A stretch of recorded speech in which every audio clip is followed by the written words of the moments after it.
Every high-achieving student wants to get into a good college, pursue a higher education in a challenging environment. Demand for colleges is rising faster than ever, while college acceptance rates are falling by the year. With that said, every last factor matters in one's college admission process, including one's racial background.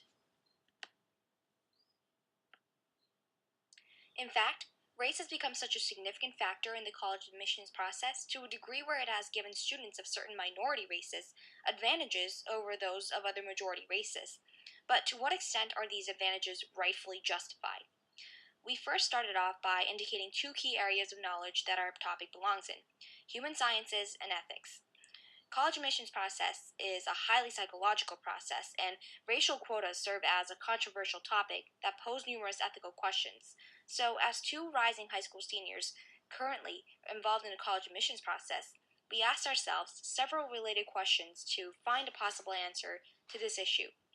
First, we asked, what is diversity?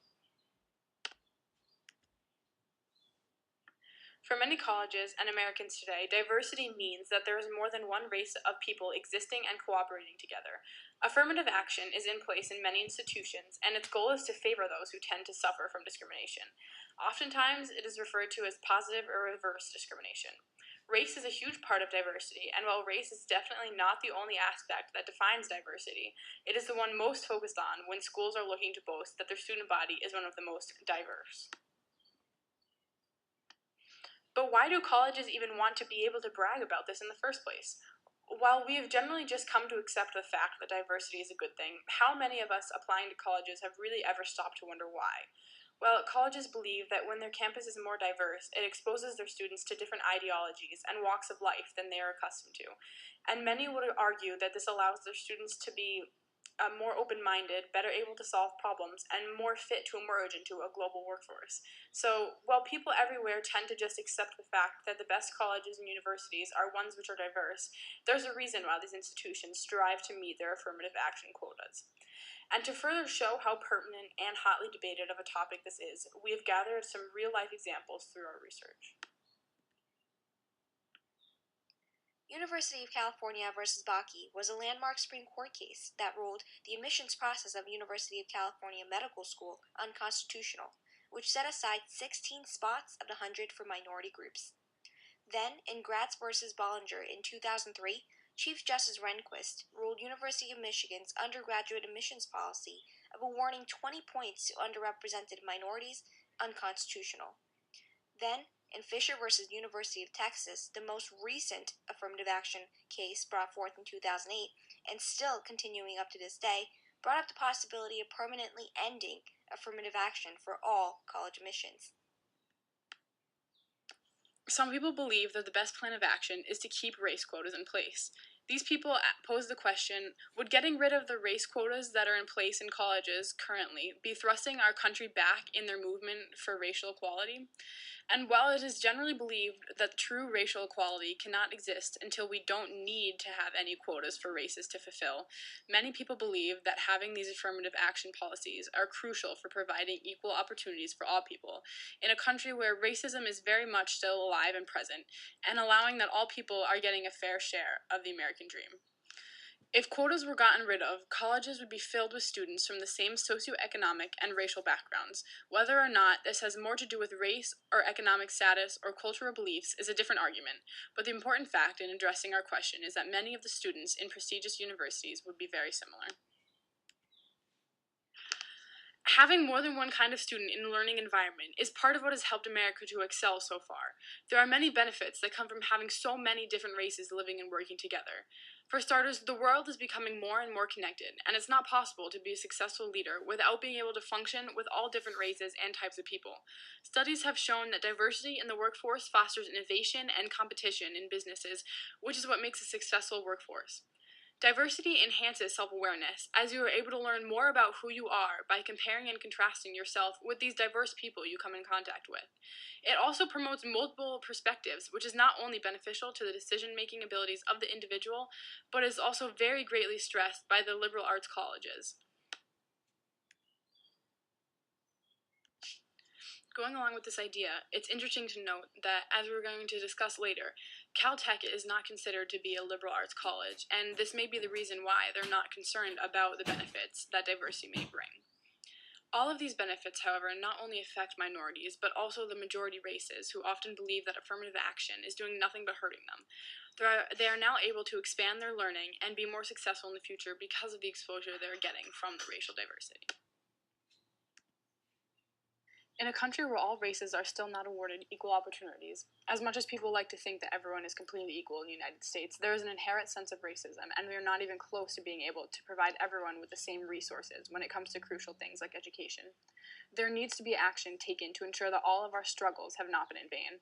For example, if we were just to lift all race quotas right now, the civil rights movement that has come so far in this country would spiral backwards, as many minorities, like blacks, Hispanics, Indian Americans, etc., would be unable to have access to the same resources as white people or majority races would be able to, pushing them back into a position where they are subordinate or dependent on other races, which is the opposite of what we've been fighting to accomplish in this country. Taking into account the benefits of having a diverse student body, let us consider the minority students with perhaps worse overall resumes than high-performing majority students. Is it fair that they have a better chance of getting into colleges just because of their ethnicity? To show that racial quotas do in fact exist, 72% of the 1,000 adults admitted at New York City's Stuyvesant High School every year consist of Asian American students. In addition, U.S. Math and Science Olympiad winners are more than 70% Asian American. And yet, Asian American enrollment into top colleges make up about only 20% of each entering class. And if this isn't enough of an evidence to show that racial quotas do exist, an article in National Review highlights a suspicious pattern of Asian American enrollments into America's Ivy League colleges.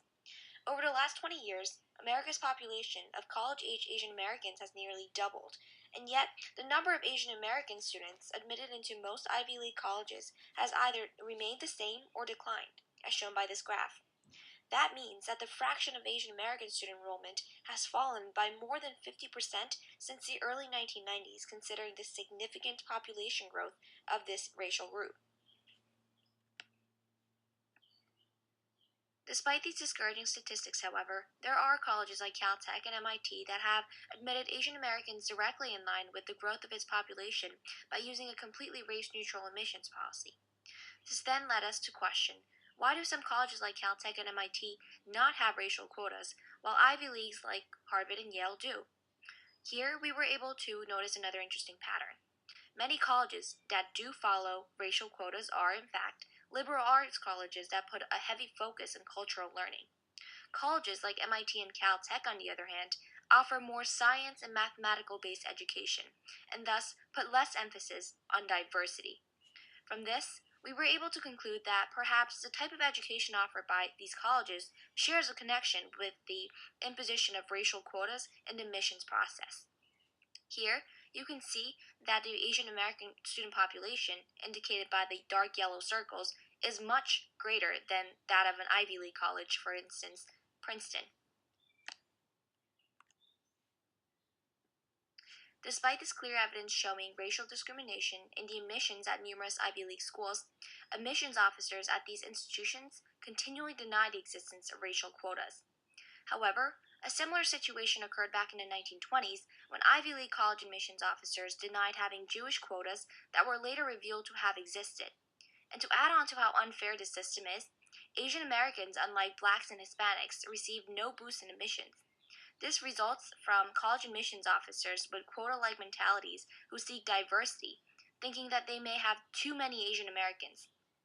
Thus, college admissions officers at the most competitive institutions almost always set the bar for admitting Asian American students far above than what they set for minority students. If we translate this into numbers, being Hispanic conferred to an admission boost over being white equivalent to around 130 SAT points out of 1600, while being black conferred to a 310 SAT point advantage. Asians, however, suffered an admissions penalty compared to whites, equivalent to around 140 SAT points.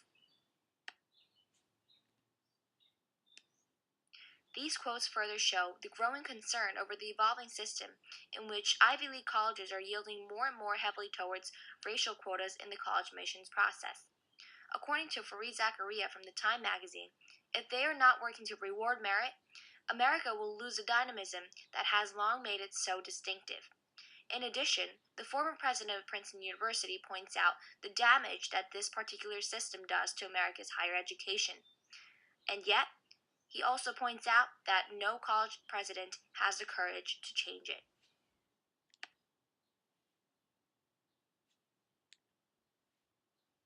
After researching and considering both sides of this problem of knowledge, we asked ourselves what we think of this issue. And I realized that before doing any of this research, I definitely thought that I was being reverse discriminated, and that race quotas had absolutely no benefits to me or society. But now I realize that we really need to keep them in place in order for our country to continue to be prosperous and successful. I think this now because I had never really considered the benefits that being around so many different kinds of people could provide, which I realize is part of what makes BCA so successful, as opposed to, say, my town high school, Ridgewood. Also, I agree with the idea that taking away the quotas, at least at this point in time, would make it much easier for minority groups to be forced into poverty, discrimination, or reliance on more dominant social groups. I also think many people who are fighting against the quotas don't really understand that the quotas benefit them even if they are in the racial majority, by allowing them to interact with people that are different from themselves and preparing them for the real world. Being an Asian American myself, I found it quite shocking to realize that there is such a big obstacle imposed against us in the college admissions process. It is not fair that colleges are not basing their applicants on the same standard. Applicants should be based on solely how well they are performing in and out of school, and that should be the main factor in deciding who gets in and who doesn't, not race. Also, when we start to categorize applicants by race, we are blindly agreeing ourselves into racism and even classism by assuming that minorities come from poor backgrounds while majorities come from wealthy backgrounds. Race quotas are meant to prevent colleges from seeming racist, but in the process of sticking to these quotas, more stereotypes are being made and thus more racism occurs. Even more importantly, I think that these race quotas undermine certain groups of people, such as Asian students who are well qualified but perhaps not over the top, and poor white students who cannot buy their ways into college. And what about the minority students who are rich and have had the access to all the educational resources just as much as a majority student? We would simply be giving the advantaged more advantages, and this would not occur if race wasn't such a significant factor in deciding applicants. While we have different opinions concerning our issues regarding affirmative action and race quotas, we both believe that the current system we have in place is not perfect. Some ways we agree that it could be improved would be to define diversity in different ways than just race, because the same amount can be learned from people who are different than yourself in other ways than just race. Also, we agree that the benefits of having racial diversity may differ between colleges and institutions because they have different goals for their students. For example, Caltech or MIT may not be as concerned with racial quotas as a Brown or a Yale might be. We are aware, however, that this problem does not have a simple solution, and it will take generations to eliminate the racism that still exists in obtaining higher education in this country. But we believe that this goal is not impossible.